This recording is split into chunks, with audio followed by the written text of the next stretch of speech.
காங்கேயம் முத்துவின் ஒரிஜினல் வின்னசஸ் பிராண்ட் அரிசிகள் தரத்திலும் சுவையிலும் என்றும் நம்பர் 1. சமஸ்கிருதம் 3500 ஆண்டுகள் பழமையானது என்பதற்கு சான்று உள்ளதா என்று திருச்சியில் நடந்த கருத்தரங்கத்தில் தொல்லியல் ஆய்வாளர் அமர்நாத் ராமகிருஷ்ணன் கேள்வி எழுப்பியிருக்கிறார். திருச்சி பிஷப் ஹீபர் கல்லூரி தமிழ் ஆய்வுத்துறை, வரலாற்றுத்துறை மற்றும் வரலாற்று பாதுகாப்பு இயக்கம் சார்பில் சிந்து முதல் பொருணை வரை என்ற தலைப்பில் மாநில அளவிலான கருத்தரங்கம் நடைபெற்றது. நிகழ்ச்சியில் பேசிய தொல்லியல் ஆய்வாளர் அமர்நாத் ராமகிருஷ்ணன், தமிழ் மொழி 2500 ஆண்டுகளுக்கு முந்தைய மொழி என்பதற்கு கார்பன் டேட்டிங் சான்று உள்ளது என்றார். ஆனால் சமஸ்கிருதம் 3500 ஆண்டு பழமையானது என்பதற்கு சான்று உள்ளதா என்று அவர் கேள்வி எழுப்பினார்.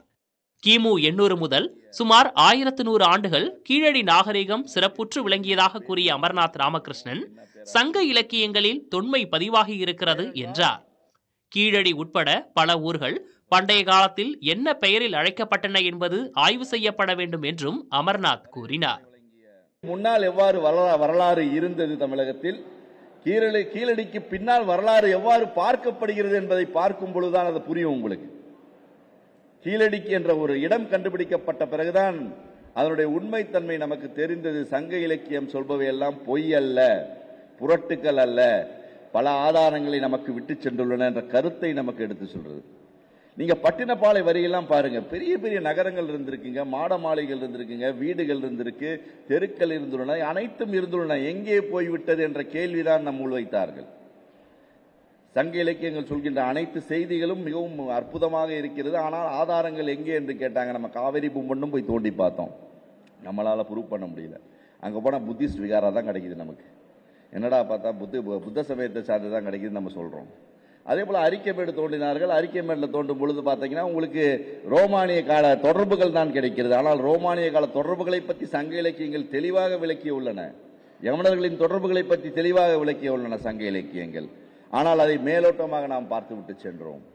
அதே போல ஆதிச்சநல்லூர் பற்றி எந்த தகவலும் இல்லை சங்க இலக்கியத்தில். எந்த இடமாக அது அழைக்கப்பட்டிருக்கும் என்ற தகவல் இல்லை. தமிழில் எழுதி IAS ஆன முதல் நபர் என்ற பெருமை பெற்றவரான R. பாலகிருஷ்ணன் IAS 30 ஆண்டுகளுக்கு மேலாக ஆய்வுகளை மேற்கொண்டு வருபவர். சிந்து முதல் பொருணை வரை என்ற புத்தகத்தை எழுதியுள்ள R. பாலகிருஷ்ணன் IAS, உயரிய நாகரிகம் உருவாக அடித்தளமாக இருந்தது சிந்து சமவெளி நாகரிகம் என்றார். ஒரு பண்பாட்டின் மூலம்தான் ஆட்சிகள் கவிழ்க்கப்படுகின்றன, ஆட்சிகள் ஏற்றப்படுகின்றன, அரசாங்கங்கள் மாற்றப்படுகின்றன. இந்த உண்மையை தெரிந்து கொண்டதனால்தான் நாங்கள் சிந்து வெளியின் அடிமடியில் கை வைத்திருக்கிறோம். கொற்கை, வஞ்சி, தொண்டி என்ற 400 ஊர்களுக்கு நீங்கள் பதில் சொல்லுங்கள். அந்த 400 ஊர்களின் அச்சரேகையும் தீர்க்கரேகையும் நான் வடித்து காட்டியிருக்கிறேன். உனக்கு எதெல்லாம் பிடிக்காதோ அதெல்லாம் எங்களுக்கு பிடிக்குது. உனக்கு சிவப்பு வண்ணம் பிடிக்காது, சிவப்பு வண்ணம் பிடிக்காது. சிவப்பு வண்ணத்தை நீ மிளைச்ச வண்ணம் என்று சொல்லுகிறாய். ஆனால் சிந்துவெளியில் எங்கு பார்த்தாலும் சிவப்பு. பானை சிவப்பு, செம்பு சிவப்பு, சுவர்கள் சிவப்பு, எல்லாம் சிவப்பாக இருக்கிறது. அடுத்து கருப்பு சிவப்பு. உனக்கு கருப்பையும் பிடிக்காது, சிவப்பையும் பிடிக்காது.